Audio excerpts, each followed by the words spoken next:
Good afternoon, everybody. This is Louis Jefferson coming to you live again from the Dirty Beaker, and we have the lovely Dr. Metasabia Solomon here with us today. We're starting off with the background. You can hear Be Healthy by Dead Prez, and you can hear in the lyrics where Stick talks about not eating meat or dairy or sweets. He says it more articulately than I do and more rhythmically than I did. But of course, what he's saying is prophetic, and what I'm saying today hopefully will be prophetic as well, in the sense that it's also scientific. Today we're going to talk about meat and dairy disease and how meat and dairy disease can cause inflammation in our bodies. Today is the first day of Kwanzaa, where we talk about unity, and today we're going to unify in our efforts to become more healthy. And today we'll talk about that topic about meat and dairy. We'll be right back. All right. Okay, welcome back to us after that station break. And now let's get back to the slides. Dr. Solomon, can you post the slides, because we have some very important slides so that people can have the information as we go along. So the title of this today is The Dirty Beaker, Meet the Neu5, Confront to Stay Alive. And what we mean by that is, we can go to the other slide, is that we have something in all of our bodies called sialic acid or sialic acid. And that sialic acid is helpful to us, and it's helpful to all life forms in the sense that it's on the coatings of our cells. And when it's on the coatings of our cells, it helps our immune system to identify self versus non-self. And it's very specific codes on that sialic acid for each human life form. On humans, we have a particular sialic acid called acetylneuronic acid. It's N-acetylneuronic acid. And in short, we call it Neu5AC. But in plants, but in non-human animals, there is N-glyconeuronic acid. So there's a difference between that, and that's called Neu5GC. So let's get the take-home message. There's a difference between Neu5AC and Neu5GC and what that stands for. And what I mean by that is that it causes an antibody response in our bodies. And I'll go through how the antibody response goes for the Neu5GC after we eat animal products, and causing chronic disease and even severe COVID. So next slide. Okay, here's just the chemical structure of what we call N-acetylneuronic acid. And as you can see, it's a 9-carbon structure, if you know biochemistry, but that's not the course for today. And I have here, there are about 50 sialic acids that are coating our cells and the proteins of our cells. And like I said, those are helpful for having our immune system identify self versus non-self. And there's a difference between our N-acetylneuronic acid and animals like cows, pigs, dairy, that sort of thing. And there's only a difference of one atom. That oxygen at the bottom, at the OH at the bottom of the dotted lines, is the oxygen is missing, and then there's an H. That is a slight difference. So let's go to the next slide.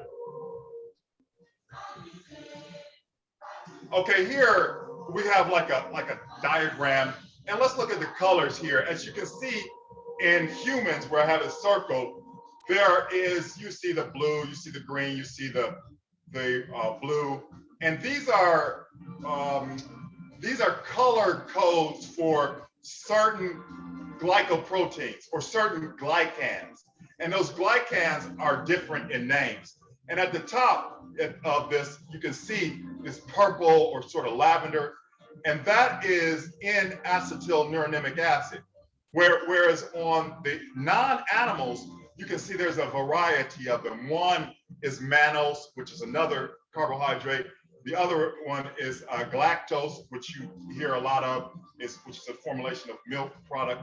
And then there's also the purple dot here, where there's a little bit of N-acetylneuronic acid as well. As you can see, the take-home point of this slide is that there is a difference between ours and non-humans. And next slide. Okay, here I had two slides. I didn't realize I had that, but this one is even better, where you can clearly see that the humans have only N-acetyl-neuronymic acid, and the above there's a variety that animals have, and the color codes are identified here. So I think that's a very good slide. So next slide. Okay, so this one talks about the mechanism of uptake, incorporation of non-human sialic acid in glyconeuronymic acid in human cells. And this just shows the paper that it came from around La Jolla. When I lived in La Jolla, I didn't realize this information was being provided, but sure enough, as I was running on the beach, science was happening right before me. Next slide. Okay, here I want to show what happens in the human cell. So I mentioned that our sialic acid is different between non-humans and humans. So when we ingest meat, steak, pork, chicken, excuse me, not chicken, but steak, pork, lamb, all of these red meats contain multiple amounts of Neu5 And that Neu5 is that I have a circle at that square right here. The square is the symbol of Neu5 It gets into our cells, it's incorporated as it goes through lysosomes, then it goes down through the Golgi apparatus, it goes from the Golgi apparatus back up, and it's held on our cells for as long as we continue to eat meat and dairy. And that's a problem because our bodies cannot defend itself against that. And so our body sends an immune reaction of AGA, AGM, and AGG. These are immunoglobulins. And these immunoglobulins mount an immune response to our own cells. It begins to recognize our own cells as a problem, and it creates intense chronic inflammation. Next slide. Okay, here, this one is a paper from Frontiers in Immunology. And in this one, it talks about Neu5 antibodies. And as I mentioned before, immunoglobulin M, immunoglobulin G, immunoglobulin A are antibodies to Neu5 And those antibodies create a vascular catastrophe in our blood vessels, causing atherosclerosis, causing cancer proliferation, as well as problems of our joints and our fingers, like rheumatoid arthritis, like celiac disease, like chronic inflammatory bowel disease. These are diseases of chronic inflammation that Neu5 can cause. Next slide. Okay, here, this is a diagram of what happens and why I mentioned those. So here we have a man, it can be a man or woman. We don't have the gene that makes the enzyme that can break down Neu5 but animals do, and animals have it in their bodies. And once we eat this cow, this pig, this lamb, this sheep, we begin to, like I mentioned, ingest it, and it gets incorporated into our cells, and it can cause this problem here in the endothelial wall, which causes atherosclerosis. Here in cancer, it helps cancer cells proliferate and also become inflamed, because cancer is an inflammatory response as well. And this is the problem. This is very serious. And that's one reason why I wanted to place this slide here to make sure that we identify this. Next slide. Okay, this slide talks about the association between Neu5 carbohydrate, which is that glycan that I talked about, and it's linked to cancer. And I just posted this so that we have a reference as far as when we go back from this lecture or this conversation that I'm having today, we can begin to research for ourselves and see that this is very true and real science. Next slide. Okay, here it even breaks down in that particular paper how certain cheeses and certain meats have more or less of this Neu5 And right here we have a G index, or sort of what we call a glycemic, or Neu5 glycemic index, Neu5 glycemic index, that tells you how much of the Neu5 are in these types of foods. So this is, again, in order to prevent yourself from having this happen to you, it's very important to stop eating meat or to stop eating dairy, and to stop eating dairy, because this is creating inflammation. We've often wondered, and Dr. Solomon and I have had this conversation before, about inflammatory bowel disease, and it's about celiac disease, about rheumatoid arthritis, about sarcoidosis, about lupus, about diabetes, and about cancer, inflammatory bowel syndrome I mentioned. These are the causes, or it's now scientifically proven that meat and dairy play a pivotal role in causing these diseases. And if I don't think of anything else that can get people to recognize this and start weaning themselves off of that, I don't know what is. The other thing is that you cannot cook it away. If you cook your meat, you think maybe you'll cook away the carbohydrate on the surface, but you cannot do it. The only way you could do it is to alleviate yourself from eating beef and other forms of red meat, as well as dairy, and then begin to allow for your cells to regenerate. Those cells have to die off, and cells live and die, and they have a life cycle. Once you stop eating meat for a period of time, then you begin to regenerate more cells without the Neu5 GC on them. And Dr. Solomon, you have a question. Yeah, what does the glycemic index tell us? What does it tell us? Excuse me? What does the glycemic index tell us? Okay, so the glycemic index, and it's not a glycemic index, and I'm glad you said that. It's a glycemic index, meaning a glycemic index tells you how much blood sugar you have. But this is very unique in that it's telling us based on the type of meat or the type of cheese that a person is eating, it's broken down into units as far as how much is in each part per million of that particular food that someone is eating. So it's telling you that, like, if you eat a cow beef tongue, it's very high with the Neu5 GC index, which is up at 150, and you see liver is very high, you see beef is very high, and these are very rabbit is extremely high. You can see that bacon strips are very high in this Neu5 GC index. Yeah, so maybe we can go to the next slide. Next slide, let's see what we have on the next slide. So we don't have any. So my question, yeah. So my question is, I'm going to tune down the music for a little bit because it's loud in my ear, and then I'm going to come back.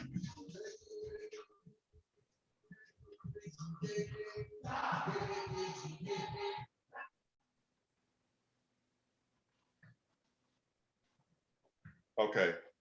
So my question is, what can, like, I know liver is good for anemic people. So there's a lot of some benefits that people getting from eating animals. Is not all bad, but also it has a high side effect with those inflammatory diseases like the Crohn's disease and all.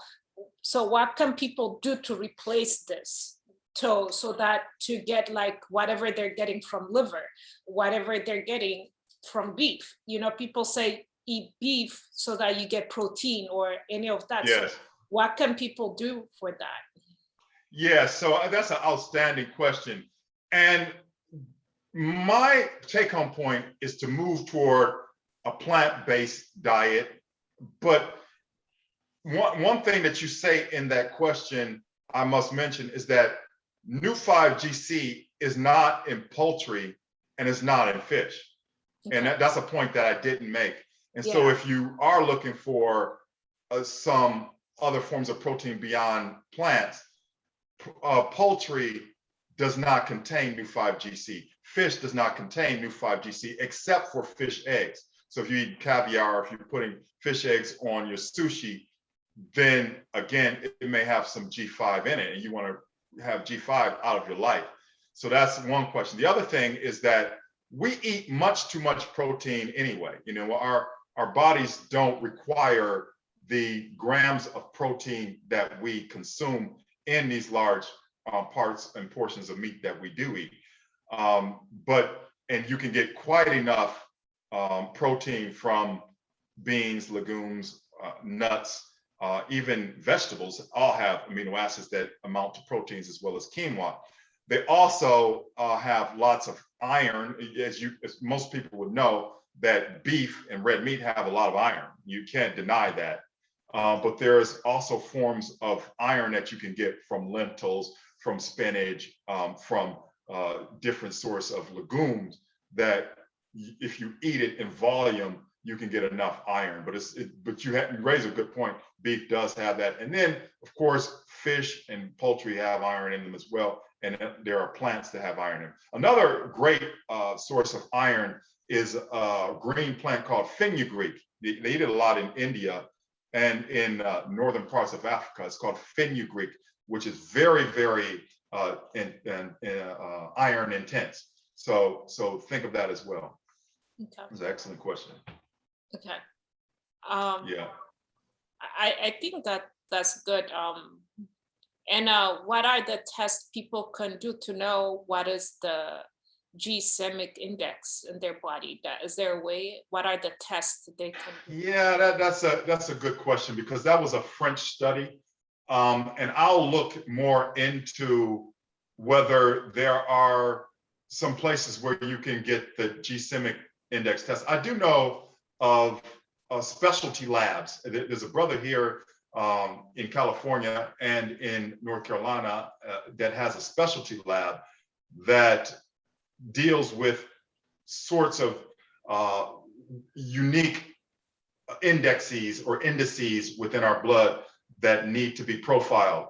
And I wish I could think of the name of his lab, but I'll post it in some of our posts, because it would be nice to patronize him one for one. The other is that he does an incredible job with finding these sort of intricate lab normals that we need to find, or lab indications that we need to find. Yeah. So in case people don't have those specialty labs, if they have those inflammatory diseases that you described, they should try to slowly eliminate animal products and see whether their symptoms from those inflammatory diseases would reduce. So yes. for that. Mm-hmm. Yeah, I agree, Dr. Solomon. I think as you wean yourself off, and I want people to understand that, again, cells have a life cycle. So your cells, I know for a fact that red blood cells last for 120 days. And but other cells last for different periods. Some last for 30 days, some last long, in shorter periods of time. Red blood cell lasts quite a long time. But in that, as your cells die and reform again, they would begin to form with what the body makes. And the body makes in acetylneuronic acid and not in glyconeuronic acid. And as you wean yourself off of it, you'll begin to make what the body needs. And your immune response from the immunoglobulins will change. It will not have to identify and target that for inflammation. Another thing that I want to make a point about that is that by weaning yourself off, you can also supplement weaning yourself off of beef and dairy by also eating detoxifying type vegetables like beets and cauliflower are one. Turmeric is another one. And then some of the healthy oils like black seed oil, which is very helpful in detoxifying your body from the harmful effects of things that you've eaten in the past. And then there's also fasting that I don't study enough about, but I think that there's something that we should consider as we wean ourselves off of these things. Okay. I think that's all question I have. And if people come up with other questions, they can post it on the comment section. And yes, those are excellent questions that brought out a little bit more about what we wanted to talk about, because this, again, in closing, we want to recognize that there's Neu5 GC in glyconeuronic acid in meat and dairy that causes an inflammatory response, because the Neu5 GC attaches to our own cells. It enters our cells and attaches itself to the surface of our cells, that causes an immune reaction within our own body because our own bodies don't make it. We can wean ourselves off of that by a plant-based diet or a pescatarian type diet, and even poultry if you eat poultry. But you must wean yourself off meat and dairy and see if that will help to eliminate some of the chronic illnesses that we may be facing. And we've all wondered, why is there lupus? Why is there sarcoidosis? We've lost so many people from those, lost so many people from cancer. We lost so many people that are suffering from irritable bowel syndrome, celiac disease, that interferes with their daily life and what they can do to provide more for the community if they were not sick from these diseases caused by chronic diseases. If we can prevent that simply, or one method of preventing that, simply by interfering with our consumption of meat and dairy, eliminating that from our diet, that would be pivotal to our health and safety. And we thank you for joining the Dirty Beaker series today. And we hope that this message hits in your heart as it's coming from our heart and touches your mind. Ashe. Thank you, everyone.